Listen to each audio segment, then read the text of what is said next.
Trinadapi Sunichena Tara Iva Sahishnuna Amanina Manadena Kirtaniya Sadahari Hare Nama Hare Nama Hare Namai Vakevalam Kalau Nastyeva Nastyeva Nastyeva Gatir Anyata Jaya Sri Krishna Chaitanya Prabhu Nityananda Sri Advaita Gadadhar Srivas Adi Gaur Bhakta Vrinda Hare Krishna Krishna Krishna Hare Hare Hare Rama Rama Rama Hare Hare. This is the story of Tulasī-devī. Chapter 1. The appearance of Tulasī-devī.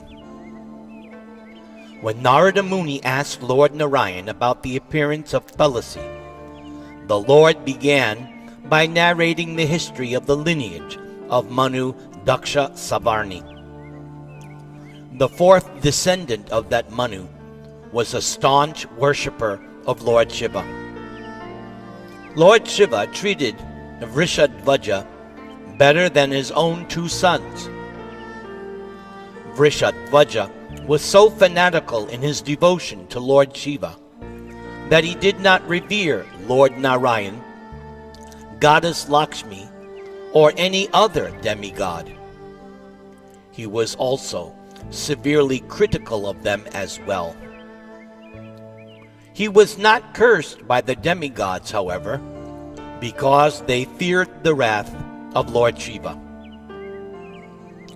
But the sun god could not tolerate Vrishadvaja's offensive mentality, and so cursed Vrishadvaja to become destitute.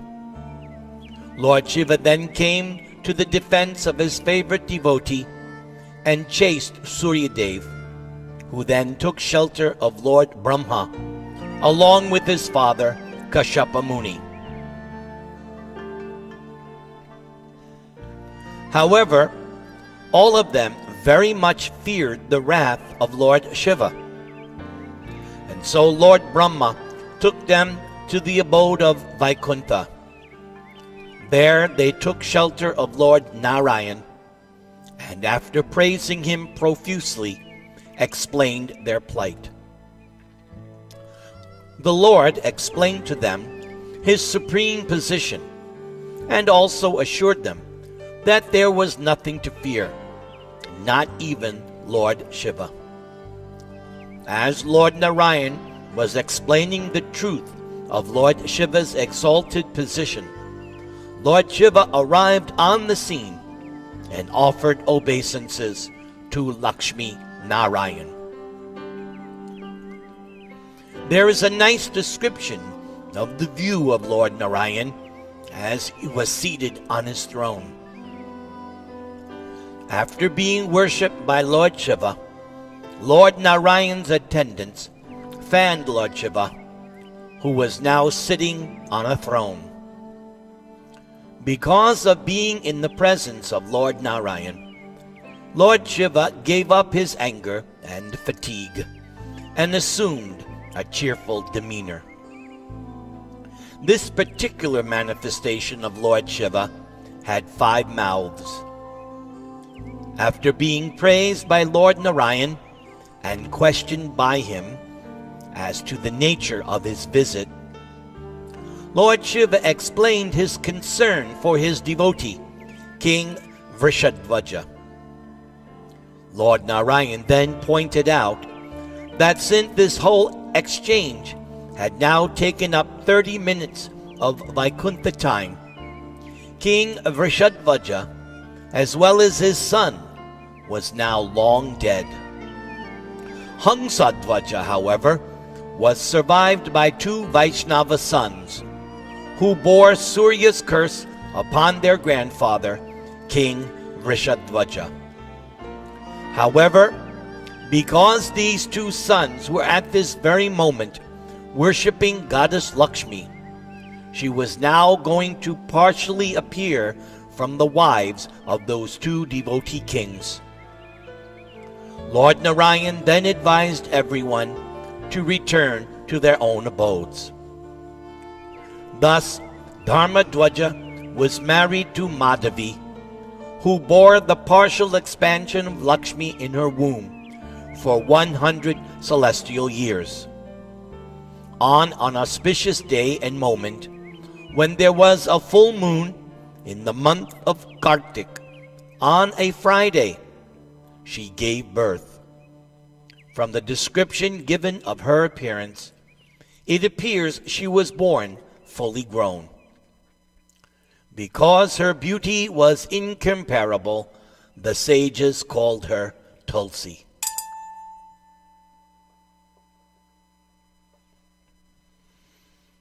Chapter 2. Tulsi performs austerities. Desiring to procure Lord Krishna as her husband, Tulsi performed severe penances for 100,000 years. Lord Brahma at last appeared and assured Tulsi that whatever desire she was harboring would surely be fulfilled.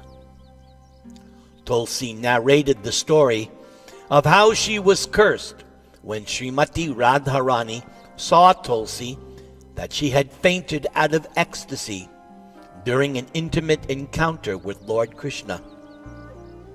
Blinded with fury, Radharani also mildly rebuked her Krishna as well.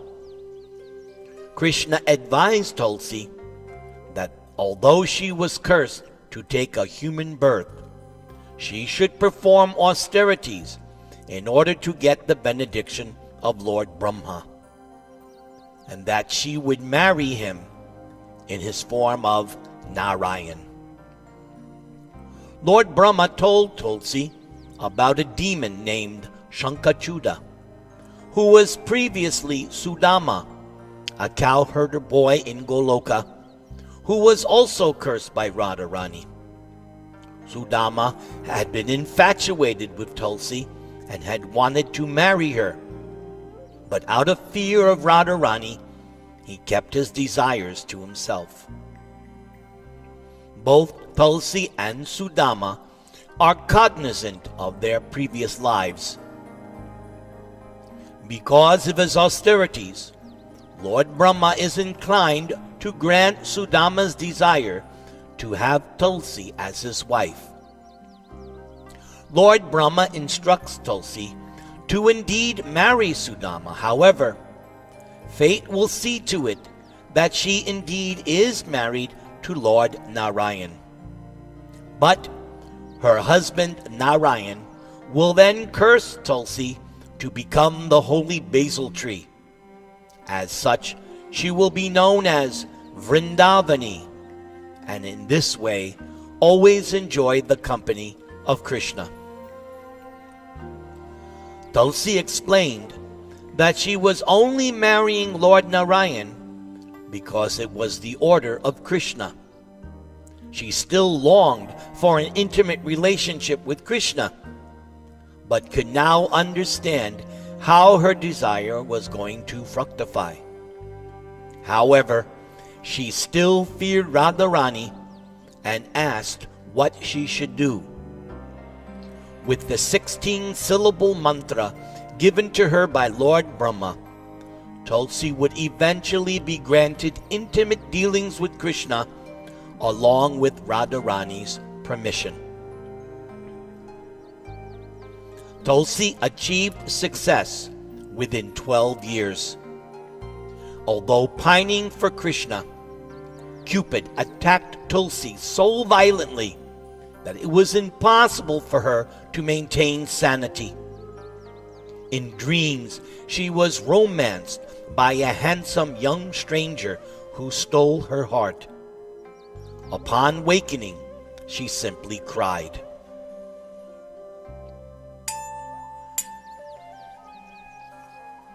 Chapter 3. The Birth of Shankachuda. Danu was one of Kashyapa Muni's wives. She bore him many mighty sons, one of whom was Viprachiti, who was exceedingly powerful and courageous. His son Damba was self-controlled and was a great devotee of Lord Vishnu.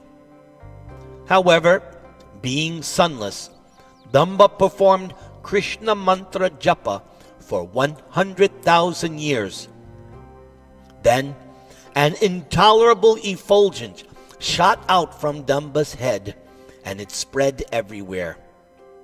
It was so hot that all the demigods, sages, and manus were scorched. Indra led a retinue to the abode of Lord Brahma for relief. However, he brought them to the abode of Lord Vishnu. Vishnu laughed and assured them of the identity and purpose of Damba's penances. When Lord Vishnu agreed to visit Damba in Pushkara, he granted his desire. Damba's wife gave birth to a powerful and courageous son, who turned out to be a devotee of God. This person was actually Sudama, and was invincible to the demigods, and a conqueror of the three worlds. Upon his human birth, he was named Shankachuda. Shankachuda worshipped Lord Brahma in order to become invincible, and as well to become the husband of Tulsi. Besides granting his wish, Lord Brahma also gave him an amulet which belonged to Lord Krishna himself.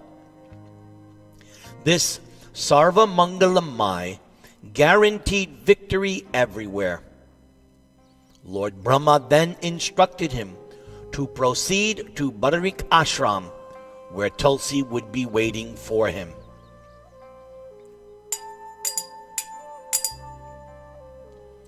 Chapter 4. Tulasī-devī tests King Shankachuda.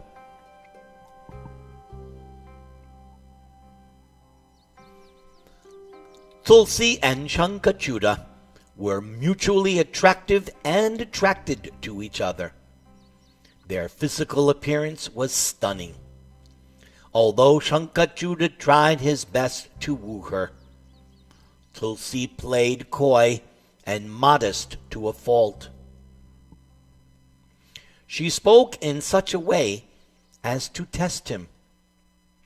She gave a complete analysis of the quote-unquote downside or negative features of female association, females in the modes of passion and ignorance.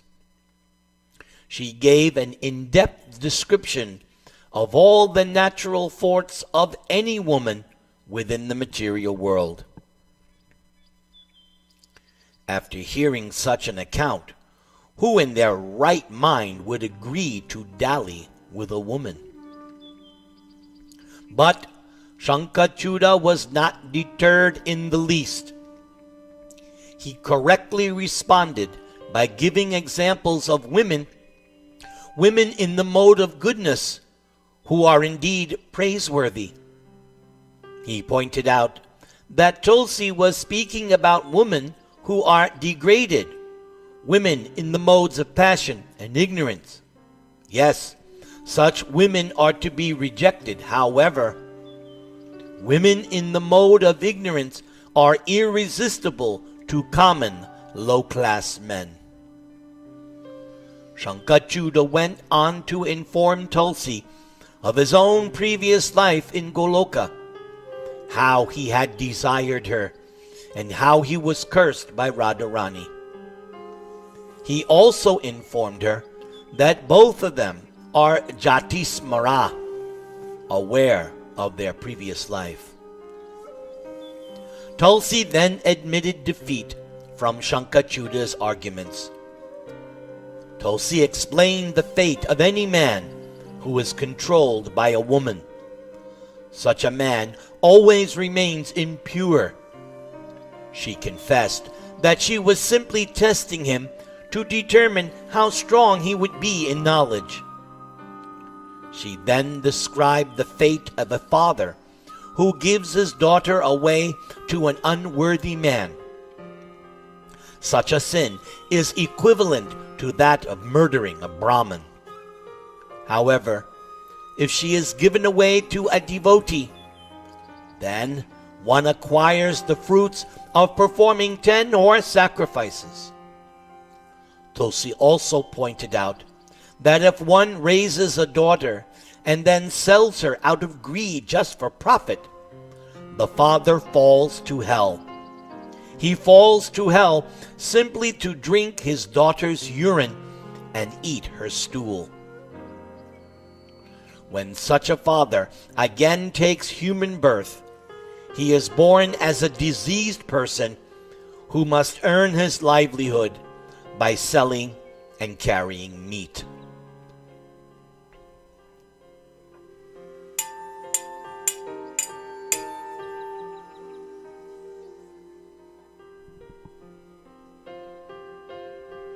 Chapter 5.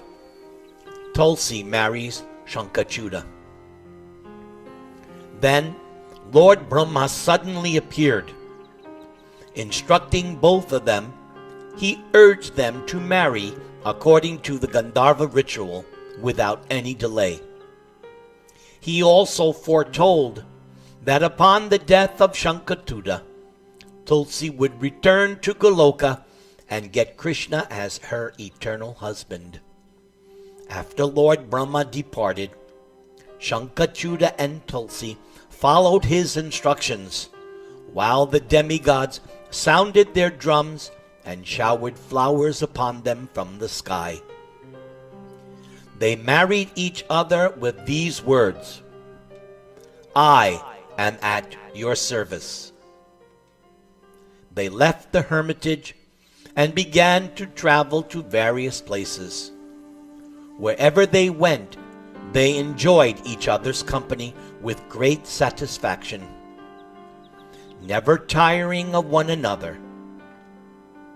Shankhachuta then brought Tulasī to his own kingdom, and there they continued to delight in each other's company.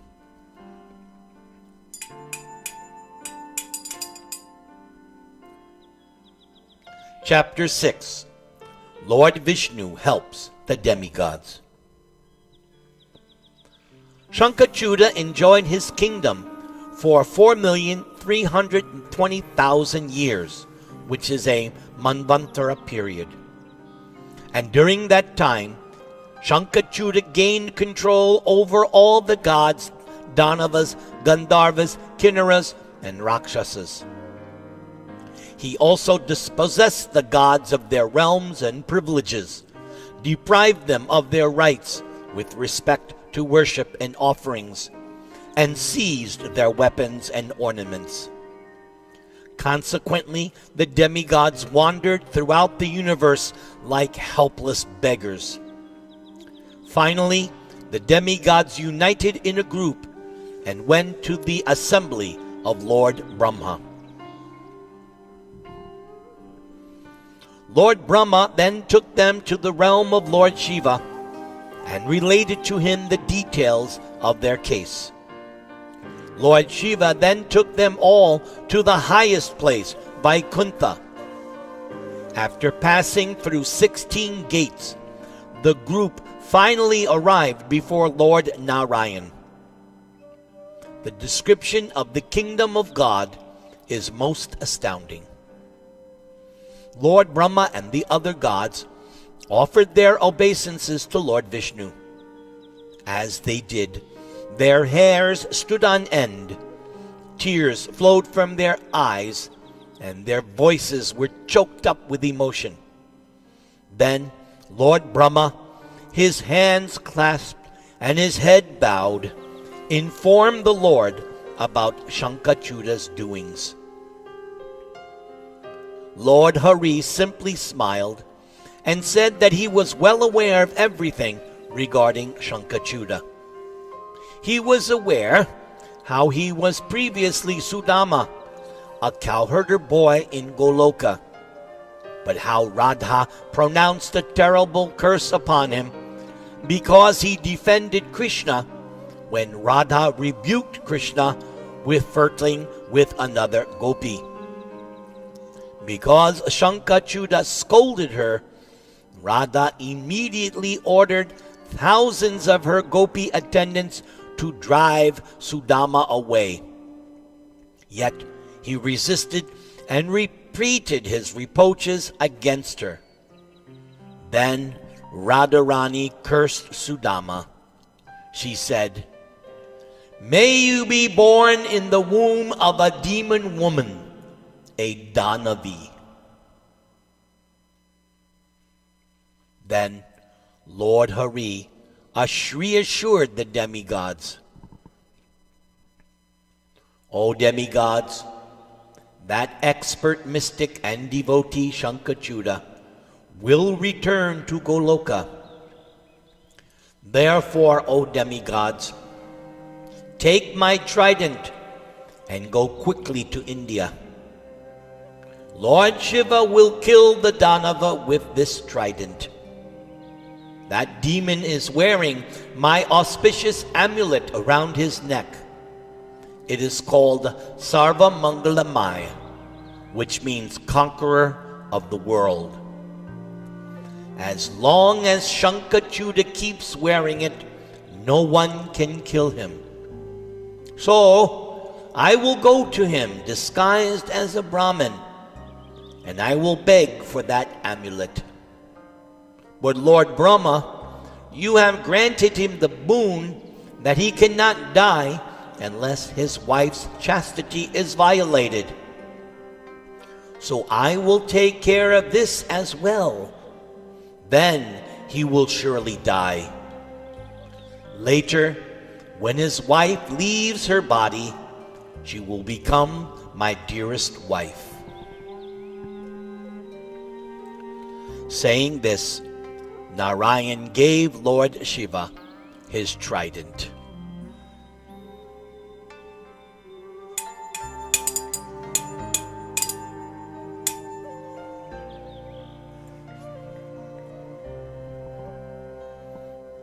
Chapter 7. An envoy sent to Shankachuda. To gain victory for the demigods, Lord Shiva pitched his big tent and camped on the banks of the Chandrabhaga river underneath a beautiful fig tree.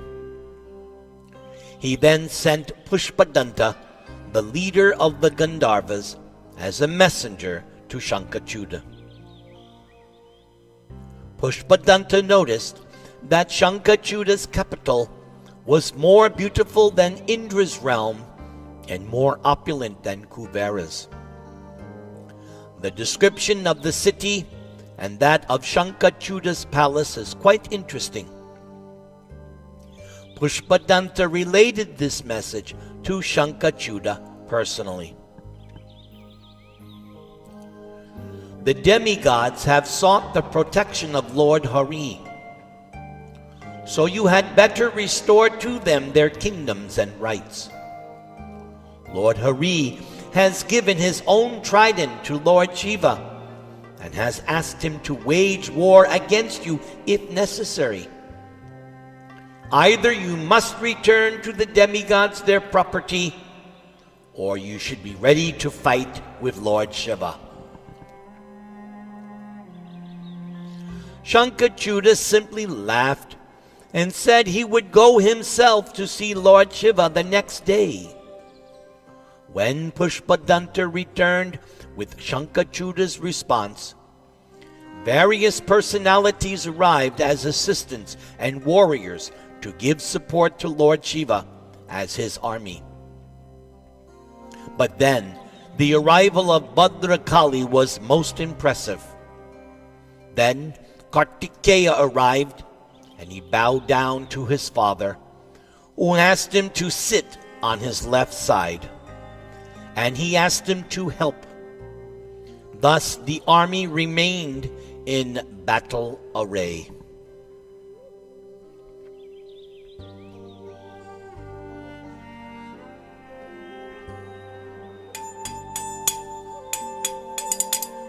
Chapter 8. Shankachuda consoles Tulasī. When Shankachuta entered his wife's chambers, Tulasī explained that she was most fearful because of a recent bad dream. Shankachuta assuaged his wife by preaching to her sound Vedanta philosophy regarding the true nature of this material world. Such understanding and philosophy is taught throughout Bhagavad Gita and Srimad Bhagavatam. Here is the essence of what Shankachuta told Tulasī.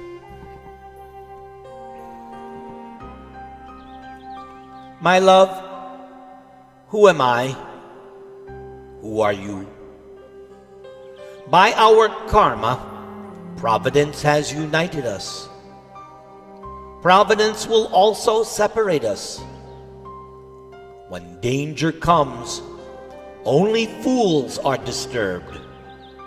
The wise are never disturbed.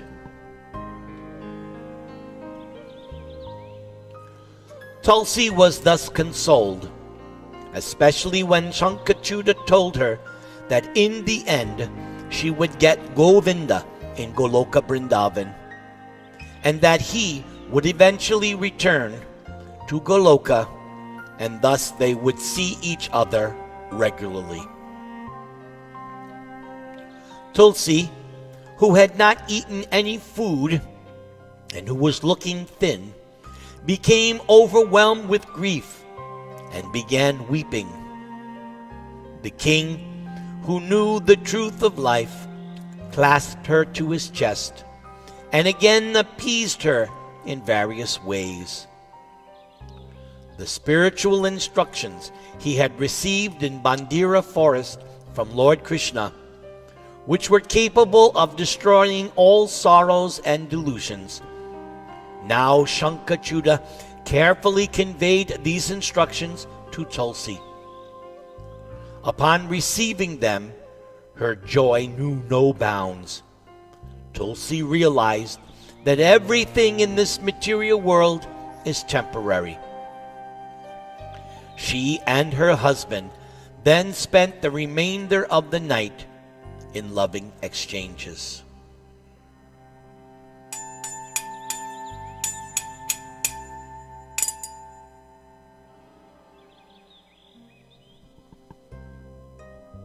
Chapter 9.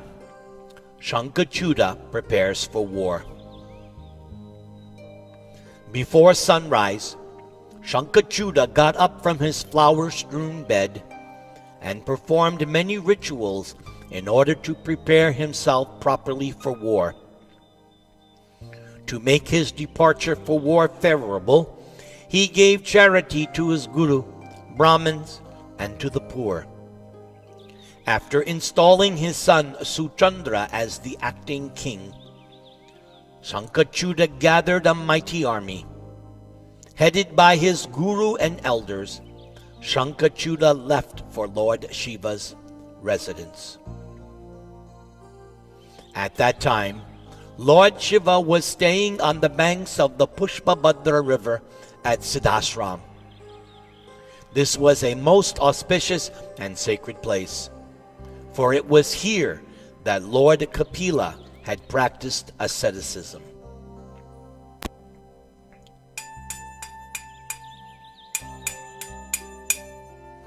Chapter 10. Lord Shiva's Council. Shankachuta arrived to see Lord Shiva sitting in yogic meditation at the root of a fig tree. The description of what Shankachuta saw is classic and authoritative. Upon seeing Lord Shiva, Shankachuta got down from his chariot and along with his entire army bowed down low to Lord Shiva and his retinue, including Bhadrakali, who was on Lord Shiva's left, and Kartikeya, who was in the front. Shankachuta was reciprocally bestowed blessings by all of Lord Shiva's entourage. Lord Shiva then spoke at length, giving appropriate instructions for Shankachuda's own good. Lord Shiva was well aware of the current lineage as well as Shankachuda's original identity as Sudama in the transcendental world.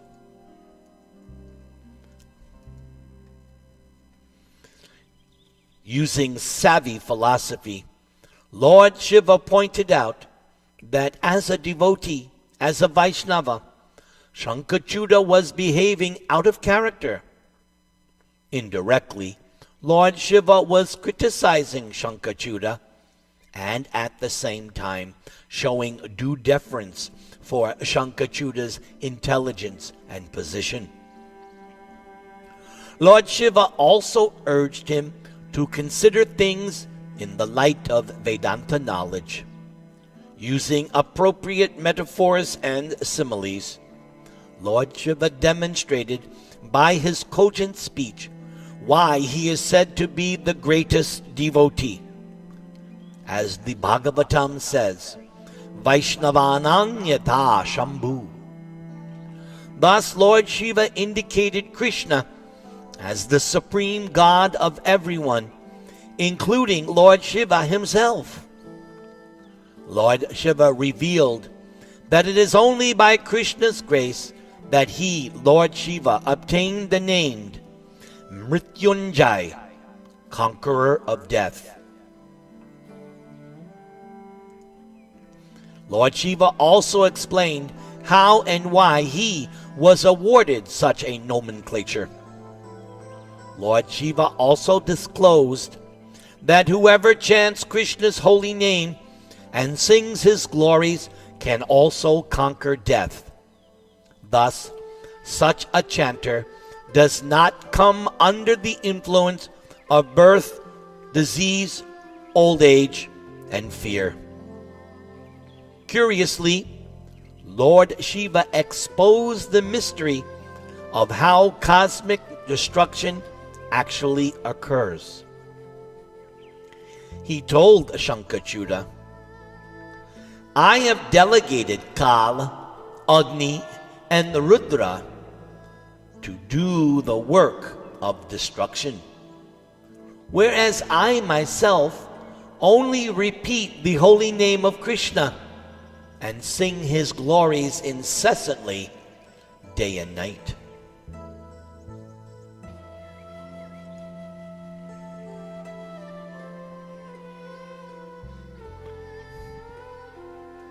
King Shankachuda thanked and praised Lord Shiva repeatedly, and then he replied most modestly. Being intelligent, he countered Lord Shiva's arguments by pointing out how seemingly it is that Lord Vishnu shows favoritism toward the demigods over the demons. Shankachuda gave several valid historical examples proving his point that Lord Vishnu seems to be favorable to the demigods over the demons. Shankachuda then accused Lord Shiva of not preaching or practicing his own morality because Lord Shiva was taking the side of the demigods when he himself should be neutral. Finally, Shankachuda pointed out that if Lord Shiva and the demigods defeat the demons, such a victory is not as noteworthy as the opposite result. And so also, if the demigods lose the battle, they would be more disgraced than if the demons are defeated.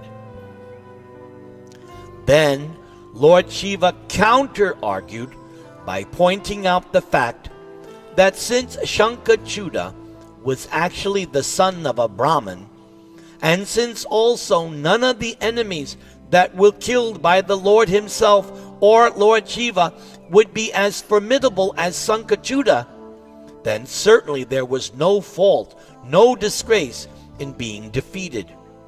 After all, Shankachuda is the best of Lord Krishna's attendants. After all, Shankachuda is actually Sudama. Then Lord Shiva ended his speech, saying that there was no need to waste any more time. Let the battle commence.